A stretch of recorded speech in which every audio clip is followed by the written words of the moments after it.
മാതാവ് ശരീരസുഖമില്ലാതെ ഭവനത്തിൽ ആയിരിക്കുന്ന സമയത്തൂടെയാണ് പ്രത്യേകിച്ച് ശുശ്രൂഷിപ്പാനൊക്കെ ആയിട്ട് കടന്നു വന്നതാണ്. മാതാവിന് ദൈവം കൊടുത്തുകൊണ്ടിരിക്കുന്ന സൗഖ്യത്തെ ഓർത്ത് നമുക്ക് സ്തോത്രം കരയേറ്റാം. പ്രിയപ്പെട്ട തോമസ് കുട്ടിയെയും കുടുംബത്തെയും ദൈവം ഈ ശുശ്രൂഷയിൽ തുറന്നു അനുഗ്രഹത്തോടെ നിലനിർത്തുകയും അനേകർക്ക് കർത്താവിനെ കാണിച്ചു കൊടുക്കുവാൻ തക്കവണ്ണം ഈ ശുശ്രൂഷയിൽ ബലപ്പെടുത്തുകയും ചെയ്യട്ടെ എന്ന് പ്രാർത്ഥിക്കുന്നു.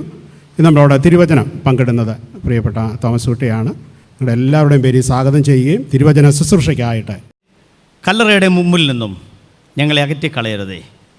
സ്വർഗത്തേക്ക് നോക്കി അർത്ഥശൂന്യമായി നിൽക്കുന്നവരെ പോലെയല്ല, വീണ്ടും ഞങ്ങളെ ചേർക്കുവാൻ വരുന്ന ഞങ്ങളുടെ കർത്താവ് ഞങ്ങൾക്ക് വേണ്ടി ഒരു നാൾ എത്തുമെന്നുള്ള പ്രതീക്ഷയോടെ ജീവിപ്പാൻ ഈ നാളുകളിൽ ഞങ്ങളെ ശക്തീകരിക്കണമേ. അതിനായി ക്രിസ്തീയ ശുശ്രൂഷകളിൽ ഞങ്ങൾ പങ്കെടുക്കുമ്പോൾ ഞങ്ങളുടെ ഹൃദയത്തെ അതിന് യോഗ്യമാക്കണമേ. ഇന്നത്തെ ആരാധന ഇത്രത്തോളം ധന്യവും മഹത്വവുമാക്കി തീർത്ത കൃപകൾക്കായി സ്തോത്രം. കടന്നുവന്ന ദൈവജനത്തെ മാനിക്കുകയും അനുഗ്രഹിക്കുകയും ചെയ്യണം. അല്പസമയം നിന്റെ സന്നിധി ഞങ്ങളായിരിക്കുന്നു പിതാവേ. നിൻ്റെ കൃപയിൽ ഞങ്ങളെ നിറയ്ക്കുകയും വഴി നടത്തുകയും ചെയ്യണമേ.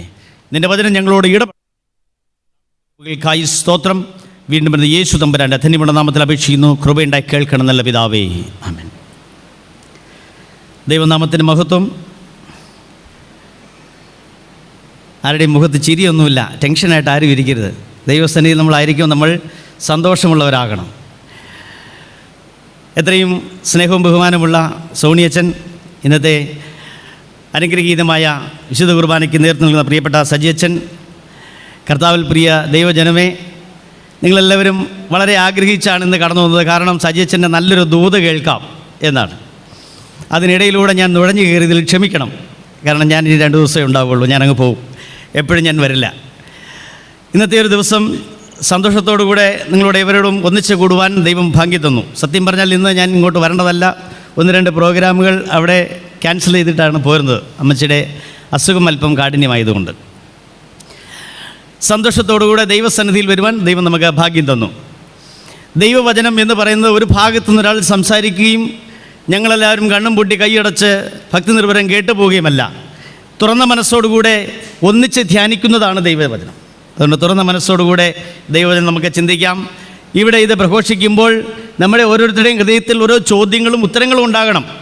എങ്കിൽ മാത്രമേ ആ പഠനത്തിനും ജീവിതത്തിനും അർത്ഥവത്തായ ഒരു മുൻപോട്ടുള്ള പോക്കും നിലനിൽപ്പും നമുക്കുണ്ടാകുകയുള്ളൂ. വളരെ വലിയ ഒരു ദൈവവചന ശുശ്രൂഷയിലേക്കല്ല ഇന്ന് കടന്നു പോകുന്നത്. ഒത്തിരി ദൈവശാസ്ത്രം പറഞ്ഞാലും നമുക്ക് ദഹിക്കില്ല. ഇനിയുള്ള നാടുകളിലൊന്നും വലിയ ദൈവശാസ്ത്രത്തിൻ്റെ കാലഘട്ടങ്ങളൊന്നുമല്ല. ജീവിതത്തിൻ്റെ അനുഭവങ്ങളിലൂടെ ഇടപെടുന്ന ദൈവത്തെ അനുഭവിച്ചറിയുക, അതാണ് നമുക്ക് ഏറ്റവും അത്യന്താപേക്ഷിതമായിരിക്കുന്നത്. കാരണം കാലഘട്ടം അങ്ങനെ മുൻപോട്ട് പോകുന്നു. അപ്പോൾ നമുക്കിപ്പോൾ ചൂട് സഹിക്കാൻ കഴിയുന്നില്ല. എന്നെ സംബന്ധിച്ചിടത്തോളം പുനലൂർ ചൂട് കുറവാണ്. ഞങ്ങളുടെ പാലക്കാട് ചൂട് ഏറ്റവും അധികമായി വമിക്കുന്നു. ഇന്നലെയൊക്കെ നിങ്ങൾ ന്യൂസിൽ കണ്ടു കാണും. ഞങ്ങളുടെ പാലക്കാട് ടൗണിലെ കോഴിക്കടയിൽ ഒരു കാടമുട്ട വിരിഞ്ഞ് കുഞ്ഞ് പുറത്ത് ചാടിയത് കണ്ടു കാണും. അത്രത്തോളം ചൂടാണ് അവിടെ. മലമ്പുഴ ഡാമിൻ്റെ ഭാഗത്തുള്ളതായ പശ്ചിമഘട്ടത്തിൻ്റെ പാറയിൽ നിന്നുള്ള ചൂട് ഞങ്ങൾക്ക് സഹിക്കാൻ കഴിയുന്നില്ല. അത്രത്തോളം ചൂട് വമിക്കുന്ന ഒരു സ്ഥലമാണ്. സാരമില്ല, അതിനെയൊക്കെ അതിജീവിച്ച് മുൻപോട്ട് പോകുവാൻ അവിടെയും ജനങ്ങളുണ്ട്. ഇന്നലെ ഞങ്ങൾക്ക് നല്ലൊരു മഴ ഞങ്ങളുടെ നാട്ടിൽ കിട്ടി. അതിൽ ദൈവത്തെ സ്തുതിക്കുന്നു. ഓക്കെ, ദൈവവചനം നമ്മുടെ ഏറ്റവും ജീവിതത്തിന് ആധാരമാണ്. ദൈവവചനത്തിലൂടെ അല്ലാതെ ഒരു ദൈവവിശ്വാസിക്ക് ജീവിക്കാൻ പ്രയാസമാണ്. ദൈവവചനം നമ്മുടെ മുമ്പിൽ നമുക്ക് പാതയ്ക്ക് വിളക്കും, നമ്മുടെ പാതയ്ക്ക് നമ്മുടെ കാലിന് ദീപവുമായി, ശോഭയും ദീപവുമായി എപ്പോഴും കൂടെയുണ്ട്. ആ ദൈവവചനമാണ് നമ്മളെ ശക്തിപ്പെടുത്തുന്നത്. അതുകൊണ്ട് ദൈവസാന്നിധ്യം എന്ന് പറയുന്നത് ദൈവവചനത്തിലൂടെയാണ്. അതുകൊണ്ട് ആ ദൈവസാന്നിധ്യം അന്യമാക്കി ജീവിക്കാതെ ദൈവസാന്നിധ്യത്തിന് അനുയോജ്യരായി ജീവിക്കാൻ നമുക്കിടയാകണം. ദേവാലയം നിറച്ച് ആളുണ്ട്, ബാൽക്കണിയിൽ ആളില്ല. ഇനി ആൾ കുറവായതുകൊണ്ടാണോ എല്ലാവരും വിദേശത്തായതുകൊണ്ടാണോ എന്നറിയുന്നില്ല. ഒരു ബാൽക്കണി വെറുതെ കിടക്കുന്നു. എന്നാലും ഇത്രയും ജനം ദേവാലയത്തിൽ വന്ന് ദൈവത്തെ ആരാധിക്കാൻ വരുന്നുവല്ലോ. ഇതൊരു കർമ്മമായി തീരരുത്, ജീവിതത്തിൻ്റെ ഒരു അനുഭവമായി മാറണം. എങ്കിലേ ആരാധനയ്ക്കൊരു ശക്തിയും ഊർജവും ഉണ്ടാകൂ, ആത്മശക്തി പ്രാപിക്കുകയുള്ളൂ. ആയതുകൊണ്ട് കർമ്മം എന്ന് പറയുന്ന ഒരു രീതി മാറ്റി എൻ്റെ ജീവിതത്തിൻ്റെ ഭാരം ആണ് ദൈവത്തെ ആരാധിക്കാൻ വരുന്നത് എന്നുള്ള ആ ഒരു വലിയ ഭാരത്തോടെ, മനോഭാരത്തോടുകൂടെ ദൈവസന്നിധിയിൽ വരുമ്പോൾ അവിടെ ഒന്ന് സംഭവിക്കും. എന്താണ്? 2 തുള്ളി കണ്ണുനീർ അവിടെ വീഴും. അതിൽ നിന്ന് ഒരു വലിയ ആത്മകൃപ നമുക്ക് കിട്ടും, ഒരു മനഃശക്തി നമുക്ക് കിട്ടും. അതുമായി നമ്മുടെ ഭവനത്തിലേക്ക് പോകുമ്പോൾ ആ ശോഭ അവിടെ ഉണ്ടാകും. അത് നമ്മെ ശക്തിപ്പെടുത്തുവാൻ ഇടയാകും. എനിക്ക് ഒത്തിരി സമയം എടുക്കുന്നില്ല. അച്ഛൻ പ്രത്യേകിച്ച് പറഞ്ഞു ഒരുപാട് പ്രോഗ്രാമുണ്ട്, അതുകൊണ്ട് ഒത്തിരി സമയം എടുക്കുന്നില്ല. എനിക്കിവിടെ നല്ലൊരു കൂട്ടായ്മയാണ്, ആൽക്കഹോളിക് അനോണിമസ്. ഇപ്പോൾ ഞാൻ താമസിക്കുന്നിടത്ത് ഞങ്ങൾ വന്നു ഏകദേശം 4 വർഷം കഴിഞ്ഞ് 5-ാമത്തെ വർഷം ആകുന്നു. 32 കുടുംബങ്ങളുണ്ട്. അതിലൊരു 18 കുടുംബത്തോളം ഞങ്ങളുടെ കൂട്ടായ്മയിൽ പങ്കെടുക്കും. എല്ലാം ക്രിസ്തേതരായിട്ടുള്ളതായ ആൾക്കാരാണ്. വളരെ വലിയ ഇവിടുത്തെ ഉത്സവം എന്ന് പറയുന്നത് പാലക്കാട് വേലകളാണ്. വേലകളുടെ വലിയൊരു സമാഹാരമാണ് അവിടെ. ഈ ഏപ്രിൽ മെയ് മാസം എല്ലാ ദിവസവും വേലകളുണ്ട്. കൊട്ടും കുറവും ആഘോഷങ്ങളുമാണ്. അവിടെ വന്ന് കൈകോർത്ത് ദൈവമേ എന്ന് വിളിക്കുന്ന ഈ കുടുംബങ്ങൾ പറയുന്നൊരു കാര്യം, ഞങ്ങൾ ഏത് ഇടത്ത് പ്രാർത്ഥിക്കാൻ പോയാൽ, ഏത് അമ്പലങ്ങളിൽ പോയാലും ഞങ്ങൾക്ക് കിട്ടാത്തൊരു സന്തോഷം ഈ കോമ്പൗണ്ടിനകത്ത് വരുമ്പോൾ, ഈ കൈകോർക്കുമ്പോൾ ഞങ്ങൾക്കുണ്ട്. അവിടെ പലരുടെയും കണ്ണുനീരുകൾ അടർന്നു വീഴുന്ന ഒരു സ്ഥലമാണ്. എന്താണ് ജീവിതമെന്ന് പഠിച്ചുകൊണ്ട് ജീവിതത്തിൻ്റെ ദാതാവാരാണെന്ന് മനസ്സിലാക്കി നിലനിൽക്കുന്ന കുറേ കുടുംബങ്ങൾ, ഭാര്യയും ഭർത്താവും ഒന്നിച്ചു വരുന്നു. അവർ സന്തോഷത്തോടെ ജീവിതങ്ങൾ പങ്കെടുക്കുന്നു. എന്നിട്ടൊടുവിൽ അവർ പറയുന്നൊരു കാര്യം, ഞങ്ങൾക്ക് വേണ്ടി പ്രാർത്ഥിക്കണമേ. അവർക്ക് വിശ്വാസം എന്തോ ആയിക്കോട്ടെ, പക്ഷേ പ്രാർത്ഥിക്കണമേ എന്ന് പറയുന്ന വലിയ ഒരു സന്തോഷത്തോടു കൂടെ അവർ പിന്തിരിഞ്ഞു പോകുമ്പോൾ ആ സ്വർഗം, അവരിപ്പോഴും പറയുന്നൊരു കാര്യം, ഇത് സ്വർഗമാകുന്നു. ഞങ്ങൾ എവിടെ പോയാലും ലഭിക്കാത്ത ഒരു സന്തോഷം ലഭിക്കുന്ന ഇടം ഞങ്ങൾക്ക് സ്വർഗമാകുന്നു. ക്രിസ്തേതരായിട്ടുള്ള കുറേ വിശ്വാസികൾ അങ്ങനെ പറയുമ്പോൾ, ക്രിസ്തുവിൽ വിശ്വസിക്കുന്ന വിശ്വാസികൾക്ക് ഇതെന്താണ്? ഈ ദേവാലയം ഒരു സ്വർഗമാണ്, അല്ലേ? ഈ സ്വർഗത്തിൻ്റെ അംശം അടർത്തി എവിടേക്ക് കൊണ്ടുപോകുന്നു? നമ്മുടെ ഭവനങ്ങളിലേക്ക് പോകുന്നു. അപ്പോൾ ഭവനം എന്താകണം? അതുമായി ബന്ധപ്പെട്ട് ഇന്നത്തെ എവൻഗേലിയൻ ഭാഗം നമുക്ക് ചിന്തിക്കാം. ഇന്നത്തെ എവൻഗേലിയൻ ഭാഗം പാഠങ്ങൾ രണ്ടും വായിച്ചത് ആരും കേട്ടില്ല. ദൈവകൃപയാൽ മൈക്ക് ഓണല്ലായിരുന്നു. സ്ലീഹ വായിച്ചത് നമ്മളെല്ലാവരും കേട്ടു. ഇന്നത്തെ സ്ലീഹ എവൻഗേലിയൻ എന്തായിരുന്നു? എവൻഗേലിയൻ വായിച്ചത് നമ്മൾ കേട്ടു. ദൈവകൃപയാൽ അച്ഛന്മാർ അതിൻ്റെ റെഫറൻസ് പറയാത്തതൊരു ഭാഗ്യം. അതുകൊണ്ട് വിശുദ്ധ യോഹന്നാൻ്റെ സുവിശേഷം 21-ാം അധ്യായം 1 മുതൽ, ഇതൊക്കെ കാണാതെ പഠിച്ചു വെക്കേണ്ട ഭാഗങ്ങളാണ്. തിബിരിയാസ് കടൽക്കര 1 മുതൽ 14 വാക്യങ്ങൾ. തിബിരിയാസ് കടൽക്കരയിൽ യേശു കർത്താവ് 3-ാമതും ശിഷ്യന്മാർക്ക് പ്രത്യക്ഷമായി. ശിഷ്യന്മാരെ തൻ്റെ അടുത്തേക്ക് വിളിച്ചു. യേശു ആരെന്ന് അറിയാൻ അല്പം അവർക്ക് താമസമുണ്ടായിരുന്നു. അവർ കർത്താവിനെ കണ്ടു. തിരിച്ച് മറുപടിയൊന്നും പറയാതെ അവർ തങ്ങളെ തന്നെ സമർപ്പിക്കുന്ന സൈലൻറ്റ് സറണ്ടറിങ് അവിടെ സംഭവിക്കുന്നു. എന്തുകൊണ്ട് ഇത് സംഭവിച്ചു എന്ന് നമുക്കൊന്ന് ചിന്തിച്ച് നോക്കാം. ഞാൻ ആദ്യം പറഞ്ഞല്ലോ, വലിയൊരു ദൈവശാസ്ത്രത്തിലേക്കൊന്നും നമ്മൾ പോകുന്നില്ല. ഒരുപാട് പ്രസംഗങ്ങളൊക്കെ, ദൈവജന ധ്യാനങ്ങളൊക്കെ ഈ ഭാഗത്ത് നമ്മളെല്ലാവരും പലപ്പോഴും പല സമയത്തായി ചിന്തിച്ചിട്ടുള്ളതാണ്.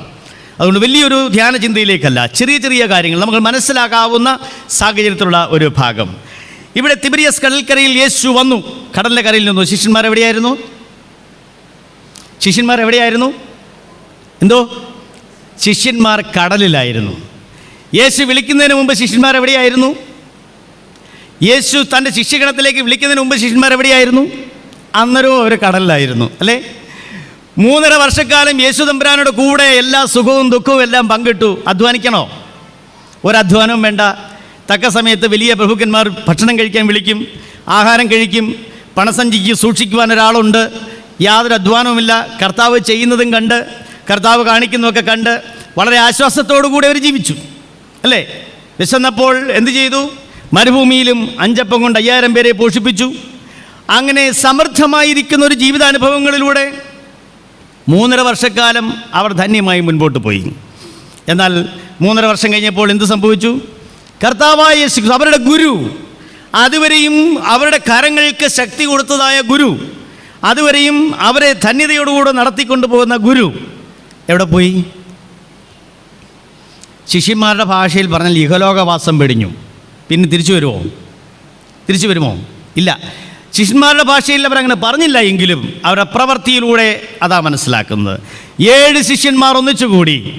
ഓരോരുത്തരും പറഞ്ഞു, പത്രോസും ദിദിമോസും എന്ന തോമസും, ഗലീലയിലുള്ള കനാനിലുള്ള നഥനയേലും, സെബദി മക്കളും അവരുടെ ശിഷ്യന്മാർ വേറെ 2 പേരും ഒരുമിച്ചു 7 പേർ ഒരുമിച്ച് കൂടിയിട്ട് പറയും, നമുക്ക് എന്തോ ചെയ്യാൻ പോകാം?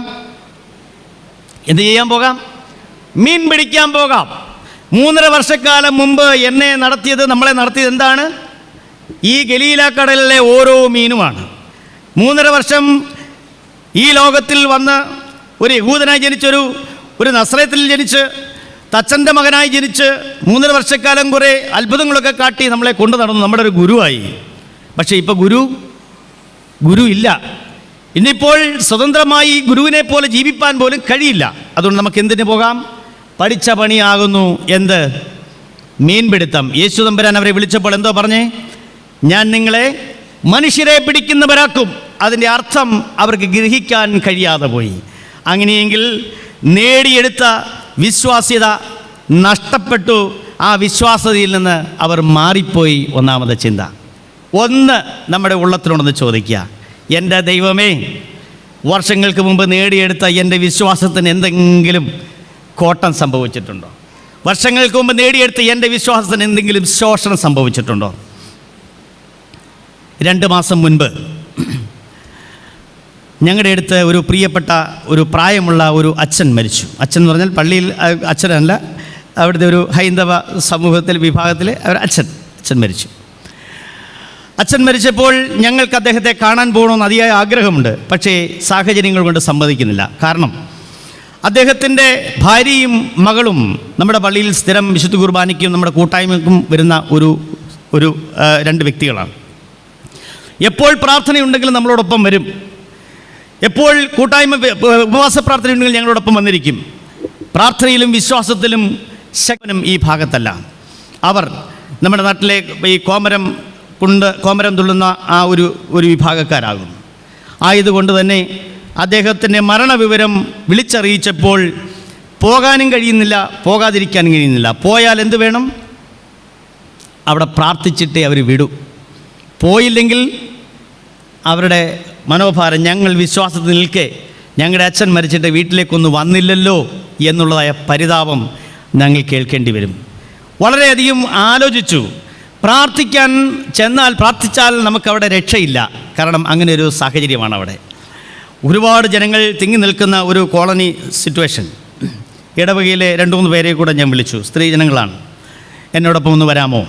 അവർ പറഞ്ഞു വരാം, പക്ഷേ സാറ് പ്രാർത്ഥിക്കാൻ നിൽക്കില്ല അവിടെ. കാരണം അവിടെ അവസ്ഥ അങ്ങനെയാണ്.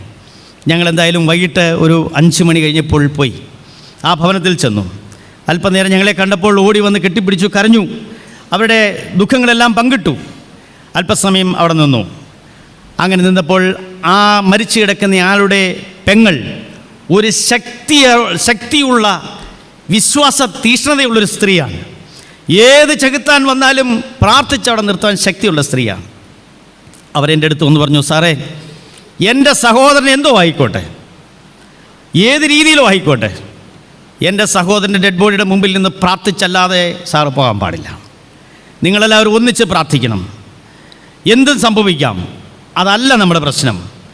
അവരെന്നെ സുവിശേഷം പഠിപ്പിച്ചു. എൻ്റെ അടുത്ത് പറഞ്ഞു, നമ്മുടെ കർത്താവ് ഇതിനേക്കാൾ കൂടുതൽ പീഡകൾ അനുഭവിച്ചയാളാണ്. കർത്താവിന് സംഭവിച്ചതുപോലെ നമുക്ക് സംഭവിച്ചില്ല. സംഭവിച്ചാൽ ഞാനും കൊണ്ട് കൂടെ ആ രാജ്യത്തിലേക്ക്, നിങ്ങളുടെ കൂടെ എന്ന് പറഞ്ഞു. എൻ്റെ മറുപടി മുട്ടി. ഞാൻ എൻ്റെ കൂടെ നിന്നുകൂടെ നമുക്ക് പ്രാർത്ഥിക്കാം. ഞങ്ങൾ കണ്ണടച്ചു, അവരും കണ്ണടച്ചു. ശക്തിയോടെ സന്തോഷത്തോടു കൂടെ ഞങ്ങൾ ആ മുറിയിൽ നിന്ന് പ്രാർത്ഥിച്ചു. പ്രാർത്ഥന തുടങ്ങിയ നിമിഷത്തിൽ അവിടെ നിന്ന് ചുറ്റും നിന്ന ആൾക്കാരെല്ലാം ഓടി ജനലിൻ്റെ അടുത്ത് വന്നു നിന്നു. ഇവരെന്താ ചെയ്യാൻ പോകുന്നത്? ഇനി എന്തെങ്കിലും ഉണ്ടോ? ഒന്നുമില്ല. ധന്യതയോടുകൂടെ ആത്മനിർഭരതയോടുകൂടെ പ്രാർത്ഥിച്ചു, ആമീൻ പറഞ്ഞു. സന്തോഷത്തോടുകൂടെ ഞങ്ങൾ ആ പടിയിറങ്ങി തിരികെ ഞങ്ങൾ ഭവനത്തിലെത്തുന്നതിന് മുമ്പ് ന്യൂസ് ഞങ്ങൾ അറിഞ്ഞു. അവരെ ഞങ്ങൾ വെറുതെ വിടാൻ ഉദ്ദേശിച്ചിരുന്നില്ല. ദൈവമക്കളെ, വിശ്വാസം ചോർന്നു പോയാൽ പ്രാർത്ഥിക്കാൻ പറ്റുമോ? വിശ്വാസം ചോർന്നു പോയാൽ ആ ജനങ്ങളുടെ മുമ്പിൽ നമ്മുടെ ഉറപ്പ്, ഞാൻ ആരിൽ നിൽക്കുന്നു എന്ന് നമുക്ക് കാണിക്കാൻ കഴിയുമോ? ദൈവമക്കളെ, വിശ്വാസം ചോർന്നു പോകുവാൻ സാധ്യതയുള്ള ഒരുപാട് സംഭവങ്ങൾ നമ്മുടെ മുമ്പിൽ വെളിപ്പെടാൻ കാലമായിരിക്കുന്നു. ആയതുകൊണ്ട് ദൈവമക്കളെ, വിശ്വാസ്യത, എപ്പോൾ നമ്മൾ നേടിയെടുത്തതായ ദൈവവുമായുള്ള ഒരു അഭേദ്യമായ ബന്ധത്തിൻ്റെ ഊഷ്മളത നഷ്ടപ്പെടുന്നതല്ല ക്രിസ്തീയ ജീവിതം. അത് കാത്തു സൂക്ഷിച്ച് നിലനിർത്തുന്നതാകുന്നു ക്രിസ്ത്യ ജീവിതം.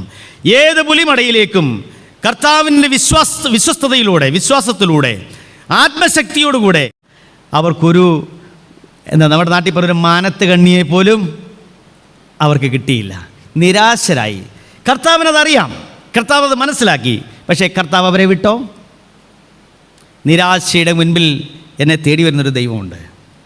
എൻ്റെ മനസ്സിൻ്റെ ഭാരത്തിന് മുമ്പിൽ എൻ്റെ അടുത്തേക്ക് വരുന്നൊരു ദൈവമുണ്ട്. ആ ദൈവത്തെ കൈവിട്ട് കളയുവാൻ നാം ഇടയാകരുത്. ആ ദൈവത്തെ പിടിക്കണം. കർത്താവ് ശിഷ്യന്മാരുടെ അടുത്തേക്ക് ഇറങ്ങി വന്നത് അവരെ തള്ളിക്കളയുവാനല്ല, അവരിലൂടെ മാത്രമേ ഈ ദൈവരാജ്യം സാധ്യമാകൂ.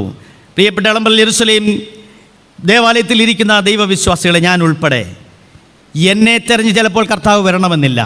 വിശ്വാസത്തോടെ ആര് ജീവിക്കുന്നുവോ അവരെ തെരഞ്ഞ് കർത്താവ് വരും തൻ്റെ സന്നിധിയിലേക്ക് ചേർക്കുവാൻ. ഈ ദേവാലയ തങ്ങളത്തിൽ ഇരിക്കുന്ന എല്ലാവരും മിടുക്കരാകണമെന്നില്ല. മിടുക്കല്ല കർത്താവിന് ആവശ്യം. ദൈവകൃപ, ആത്മശക്തി, ഞാൻ നിന്നോട് ചേർന്നിരിക്കുന്നുള്ള ഉത്തമമായ ദൈവവിശ്വാസം, ദൈവകൃപ, അതാണ് കർത്താവിന് ആവശ്യം.